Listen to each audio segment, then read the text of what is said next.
13वां अध्याय सदाचार विवेचन। ऋषि बोले, हे विद्वान सूत जी, अब आप हमें बतलाइए कि धर्म क्या है और अधर्म क्या है, जिनसे स्वर्ग और नरकादि लोकों में जाना पड़ता है, तथा वह सदाचार क्या है जिससे इन पर विजय प्राप्त किए जावे।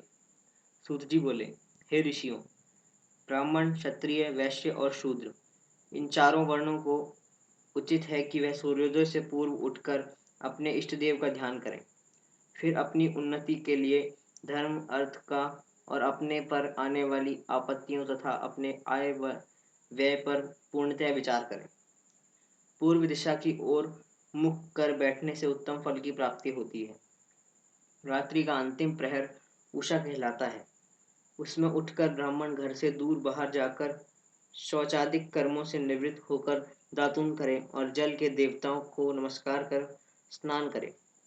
कंठ तथा कमर तक जल में खड़े होकर स्नान करना उत्तम है, परंतु ऐसा न कर सके तो घुटने तक जल में मंत्र से स्नान करें और उस तीर्थ के जल से वहां तक अपने इष्ट देवादित को प्राप्त करें।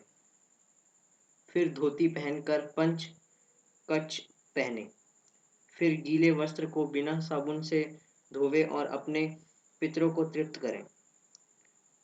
पंचशत आचमन कर संध्योपासन करें।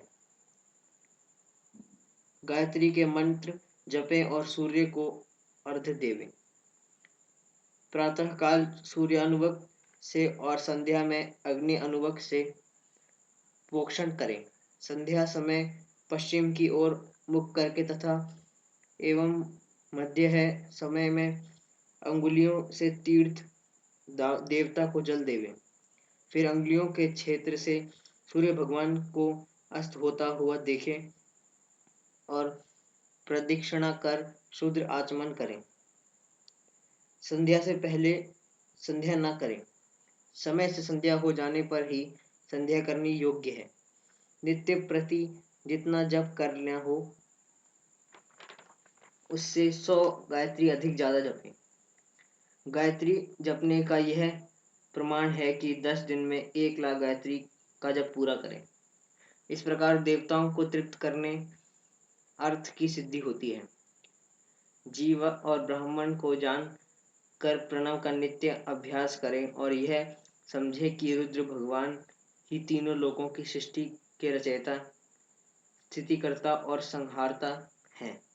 इस प्रकार उनमें ज्ञान, कर्म, मन और बुद्धि लगा देने से वह परमात्मा भोग, मोक्ष और धर्म तो देते ही हैं, साथ ही ब्रह्मपद भी प्रदान करते हैं। ब्राह्मण को उचित है कि वह नित्य 1000 गायत्री मंत्र जपे। सोहम भगवान से जप करता हुआ जीव को परब्रह्म परमेश्वर से जोड़ देवे।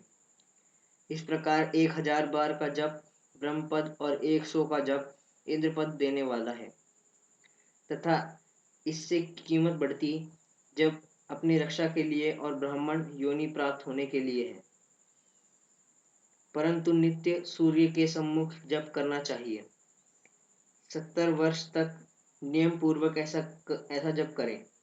फिर संन्यास ले नित्य प्रातःकाल 12,000 ओमकार का जप और हिसाब करके महीने में 1.5 लाख का जप पूरा करें।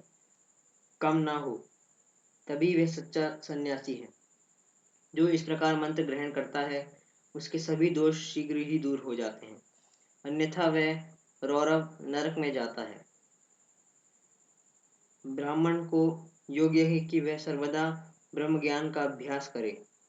इससे धर्म और धन तो संचय होगा ही, यदि नियम पूर्वक उसके उपार्जन का यत्न करे, परंतु यह अपनी मनसा पूरी करने वाला गृहस्थियों का धर्म है, क्योंकि धर्म से अर्थ, धन, अर्थ से भोग और भोग से वैराग्य उत्पन्न होता है, परंतु विपरीत अधर्म से पैदा किए गए धन के उपभोग से मोह की प्राप्ति होती है। अतः धर्म दो प्रकार का है, एक देह से, दूसरा धन से। धन से यज्ञादिक धर्म होता है और शरीर से तीर्थ स्नान आदि धर्म होता है। धन से धर्म और तप से दिव्य रूप की प्राप्ति होती है, किंतु निष्काम कर्म से शुद्ध और उसके पंचाशत ज्ञान प्राप्त होता है। सतयुग के प्रारंभ में तप की ही प्रशंसा थी, किंतु कलयुग में धन की प्रधानता है।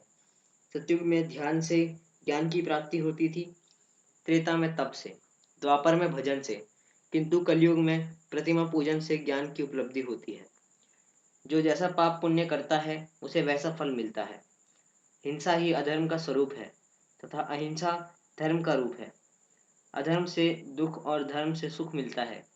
यदि कोई उत्तम ब्राह्मण को 100 वर्ष तक वृत्ति जीविका का खर्च देता है तो उसे ब्रह्मलोक प्राप्त होता है तथा 1000 चंद्रनयन व्रत करने से भी ब्रह्मलोक की प्राप्ति होती है, क्योंकि जब तक जिसका जो अन्न खाता है तब तक वह जो कुछ आत्मविचार कीर्तन श्रवण आदि करता है उसका आधा फल दाता को पहुंचता है। इसी प्रकार लेने वाले को चाहिए कि वह जो चीज ले उसका अंश या भी यथावसार दूसरे दीनों को प्रदान करता रहे। वह तप करे या अन्य उचित स्थानों से पाप संशोधन करे दे, अन्यथा वह रौरव नरक में पड़ता है। मनुष्य को चाहिए कि वह अपने प्राप्त किए धन का 3 भाग करे। पहला धर्म, दूसरा वृद्धि, तीसरा नित्य नैमित्तिक कर्म कार्य। धर्म से ही वित्त को बढ़ावे, बचत का कोष नियत करे, किसी को पीड़ा ना हो और अपना थोड़े में निर्वाह करे। यदि कृषि से उत्पन्न किया धन हो तो पाप शुद्ध के लिए उसका 10वां भाग दान कर दे। शेष से धर्म पूर्वक अपना संसार चलावे, अन्यथा रौरव नरक में पड़ेगा या बुद्धि ही भ्रष्ट हो जाएगी या अन्न ही पैदा ना हो पाएगा। ऐसे ही व्यापार से पैदा किए हुए धन का 6वां भाग दान कर देना चाहिए, क्योंकि अपने भोग की वृद्धि के लिए स्वयं बुला कर देना अच्छा होता है। याचना करने वाले को यथाशक्ति सदैव दान दे और कभी नागा ना करे, क्योंकि मांगने पर ना देने से जन्म जन्मांतर के लिए ऋणी रह जाता है। बुद्धिमान को उचित है कि वह दूसरों का दोष दूसरों से ना कहे, सुना और देखा भी ना कहे। किसी को क्रोध उत्पन्न हो ऐसी भी बातें ना करे। प्रातः साया दोनों समय संध्या और अग्निहोत्र करे। दोनों समय ना हो तो एक समय तो अवश्य ही करे। कभी न बुझने वाली अजस्त्र अग्नि स्थापित करे अथवा केवल जप मात्र और सूर्यदेव की वंदना ही करे। इस प्रकार आत्मकल्याण का इच्छुक यथा विधि नित्य ही ब्रह्म यज्ञ और देव पूजन किया करें। जो इस प्रकार नित्य अपने गुरु और ब्रह्म को पूजते हैं वे सभी सुख के भागी होते हैं। अध्याय समाप्त।